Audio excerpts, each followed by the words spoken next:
अस्सलाम वालेकुम, नमस्कार, सत श्री अकाल और जय झूलेलाल।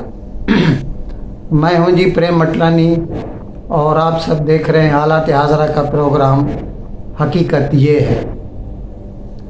प्रोग्राम शुरू करने से पहले आप सबसे मेरी दरख्वास्त रहेगी कि जिस किसी साहब या साहिबा ने अब तक हमारे इस चैनल को सब्सक्राइब नहीं किया, बराए मेहरबानी जल्द से जल्द इसको सब्सक्राइब करें, प्रोग्राम को लाइक करें, शेयर करें और घंटी का बटन दबाना न भूलें। कल 25 मई थी, इमरान खान का लॉन्ग मार्च,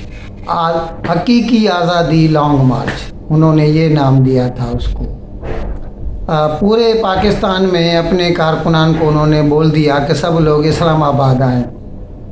और उसके बदले में सब लोगों ने हर जगह पूरे पाकिस्तान में कराची से लेकर पेशावर तक अफरा तफरी फैला दी। जब सरकार ने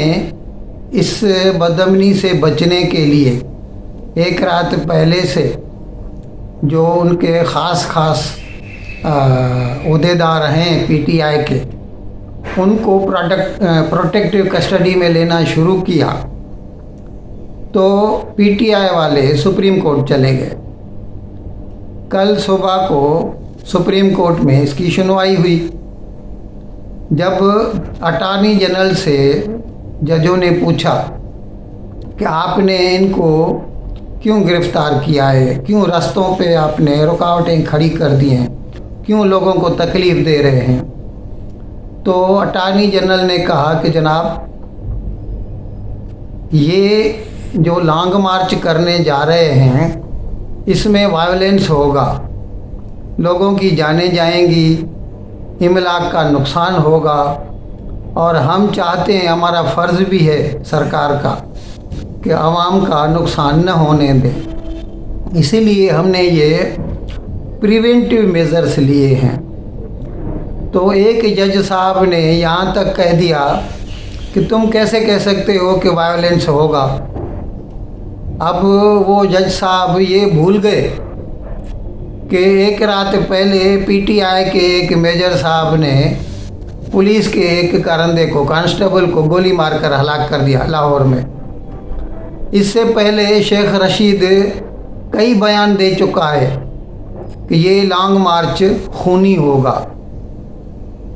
अच्छा, फवाद चौधरी भी ऐसे बयान दे चुका है, लेकिन जज साहब इस बात पे बज़िद थे कि जब तक कुछ होता नहीं आपको ये हक़ नहीं पहुंचता किसी को गिरफ़्तार करना या प्रिवेंटिव कस्टडी में ले लेना। तो इसीलिए उन्होंने ये हुक्म दिया कि रास्ते से सारी रुकावटें हटाई जाएं, सबको ब्लैंकेट परमिशन, ब्लैंकेट कि भाई सबको रिहा कर दिया जाए पूरे पाकिस्तान में। जिस किसी को भी इस वजह से गिरफ़्तार किया गया है कि वो मुबादा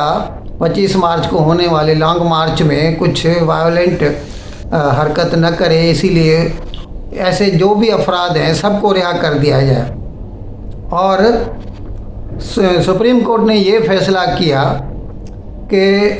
पीटीआई को आप H9 जो मैदान है ना वो दे दीजिए, वो वहाँ पर अपना जलसा करें, सिट इन करें और जो भी तकरीर वगैरह करें और जब तक बैठे रहें उनको कोई मना न करे। और ये बात दोनों ने मानी, यानी बाबर अवान जो वकील पीटीआई के थे उसने भी मानी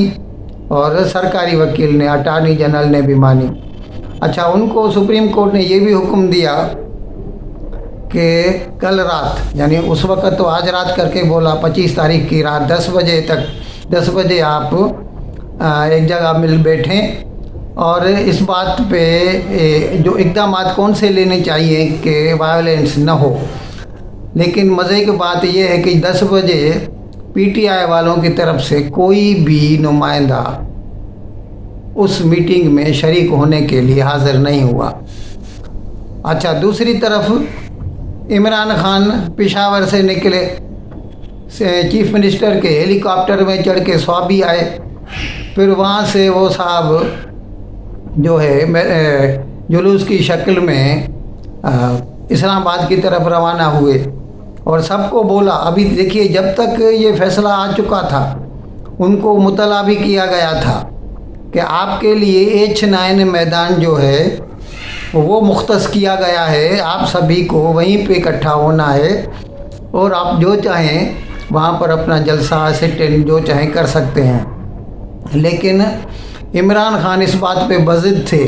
کہ نہیں، ہم تو ڈی چوک پہ ہی جائیں گے جو کہ ریڈ زون میں آتا ہے، جہاں سپریم کورٹ، پارلیمنٹ وغیرہ ساری عمارتیں نزدیک ہیں، جو بہت سینسیٹیو علاقہ ہے۔ لیکن وہ اس بات پہ بضد تھے کہ ہم وہاں پہ آئیں گے، اور انہوں نے یہ کال بھی دی اپنے ویڈیو میسیج میں کہ میرے جو بھی کارکنان ہیں وہ سبھی ڈی چوک پہ آ جائیں۔ اچھا، اس کے بعد کیا ہوا کہ ان کے آدمی سب ڈی چوک پہ شام کے وقت سے آنے شروع ہو گئے، اور اس بیچ میں سرکار کو جو حکم دے دیا گیا تھا سپریم کورٹ کی طرف سے کہ ساری جو بھی رکاوٹیں ہیں وہ راستوں سے ہٹا دی جائیں اور سب کو رہا کر دیا جائے جن کو بھی پریونٹیو کسٹڈی میں لیا گیا ہے۔ تو اس پر منوان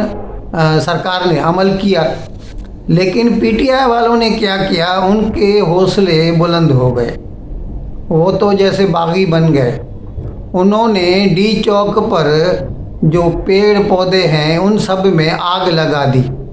یعنی یوں سمجھ لیے کہ ڈی چوک پورا جل رہا تھا اس وقت۔ ابھی تک عمران خان نہیں پہنچے تھے وہاں پر، لیکن ڈی چوک کو آگ لگا دی گئی تھی، اور وہ خدا جانے کس وقت آگ بجھی، لیکن اسلام آباد جلتا رہا اور عمران خان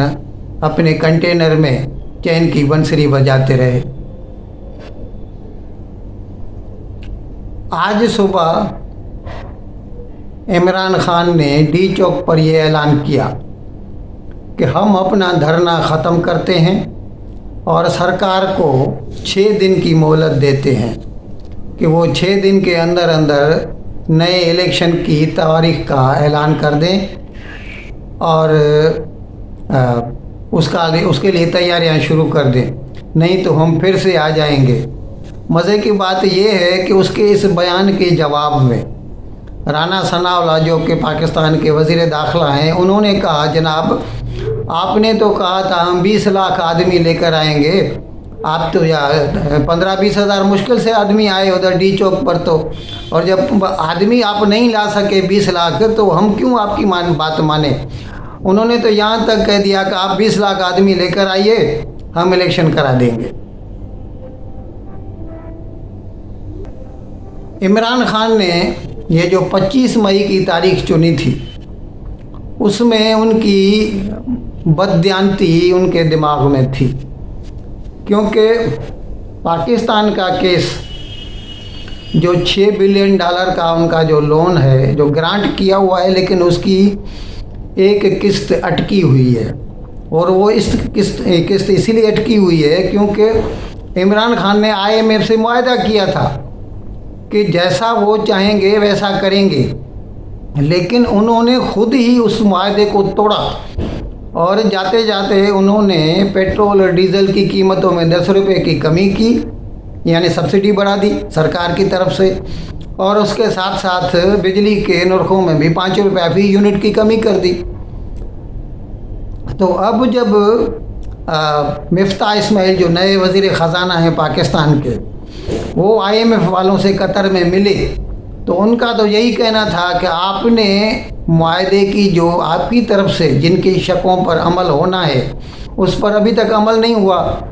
آپ تو ابھی تک سبسڈی چالو رکھے ہوئے ہیں، وہ جبکہ آپ کا ہم سے یہ معاہدہ ہے کہ یہ ختم کر دیں گے، الٹا بھاؤ بڑھانا ہے۔ بازار ابھی دیکھیں $110 میں فی بیرل تیل ہو گیا ہے، اور پاکستان میں 203 روپے تک ڈالر کا بھاؤ پہنچ گیا ہے، تو یہ حساب سے تو 200 سے بھی اوپر جائے گا پیٹرول جو ہے نا 1 لیٹر۔ تو لیکن یہ بھی حکومت ڈر رہی ہے، کیونکہ بھائی جب عمران خان نے بھاؤ کم کر دی اور اگر یہ بھاؤ بڑھا دیتے ہیں تو لوگ کیا کہیں گے کہ یہ حکومت جو ہے وہ اینٹی پبلک ہے، عوام کے خلاف ہے، اسی لیے ان کو تکلیف دے رہی ہے۔ ان کو یہ تھوڑی سمجھ میں آئے گا کہ یہ عمران خان کی کیا دھرا ہے، اور یہ بیچارے تو پھنس گئے ہیں آ کے اس میں۔ لیکن ابھی IMF کے ساتھ ان کی ملاقات میں بات اس بات پہ اٹک گئی कि आप पहले अपनी यानी IMF वालों ने इस बात पे ज़ोर दिया कि पाकिस्तान ने जो कुछ कमिट किया है कि वो सब्सिडी हटाई जाएंगी, भले वो कमिट इमरान खान ने किया था लेकिन वो पाकिस्तान सरकार ने किया था। इसीलिए मौजूदा सरकार भी उस बात पर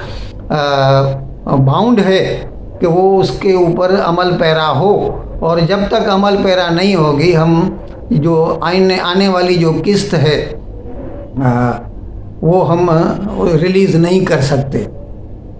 अब इस तरह आप लोग नाज़रीन खुद समझ सकते हैं कि इमरान खान का मेन मकसद जो था वो इलेक्शन नहीं था, इलेक्शन की डेट लेना नहीं था। वो चाहते थे कि पाकिस्तान को IMF वालों से ये लोन की किस्त न मिले ताकि ये गवर्नमेंट बदनाम हो और लोग उसके ख़िलाफ़ हो जाएं, ताकि बाद में जब भी इलेक्शन हो तो उसको इसका फ़ायदा हो। अब इतनी बारीक जो बातें हैं वो आम आदमी, आम पाकिस्तानी नहीं समझ सकता कि इसमें कसूर किसका है। वो तो सिर्फ ये देखता है कि मुझे आज की तारीख में जब इलेक्शन हो रही है कौन सी चीज़ कितनी महंगी मिल रही है, तो वो तो सीधा सीधा उस वक्त की जो सरकार है उसके ऊपर ही उसका ठिकरा तोड़ेगा। वो तो बोलेगा इसी का किया धरा है, और इस लिहाज से उसको नुकसान उठाना ही पड़ेगा इलेक्शन में। अब पाकिस्तान का क्या होगा? पाकिस्तान का जो बैलेंस ऑफ पेमेंट का पोजीशन है बहुत ख़राब है, और Pakistan is inching towards becoming another Sri Lanka in the making, क्योंकि श्रीलंका ने भी डिफ़ॉल्ट किया है और उधर भी रेट ऑफ इन्फ्लेशन बहुत बढ़ता जा रहा है। और हो सकता है पाकिस्तान भी अगर ये IMF की तरफ से इसको लोन नहीं मिला और उसकी वजह से सऊदी अरेबिया भी अटका के रखा है, और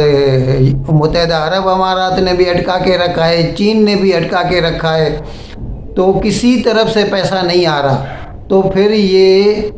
जो ज़रूरी दरामदात हैं, नेसेसरी जो इंपोर्ट्स हैं यानी तेल है, खाने का तेल है, और अभी तो गंदम भी कम हुई है इस साल, तो वो भी इंपोर्ट करनी पड़ेगी पाकिस्तान को। उसके लिए डॉलर कहाँ से आएगा? हो सकता है पाकिस्तान एक नया श्रीलंका बन जाए, खुदा न करे। इन अल्फाज के साथ मैं सभी भाइयों और बहनों से आपसे इजाज़त चाहूँगा, लेकिन विदाई लेने से पहले एक मरतबा फिर आप सबसे ये दरख्वास्त करता चलूँ कि बराए मेहरबानी जिस किसी साहब या साहिबा ने अब तक हमारे इस चैनल को सब्सक्राइब नहीं किया, बराए मेहरबानी जल्द से जल्द इसको सब्सक्राइब करें, प्रोग्राम को लाइक करें, शेयर करें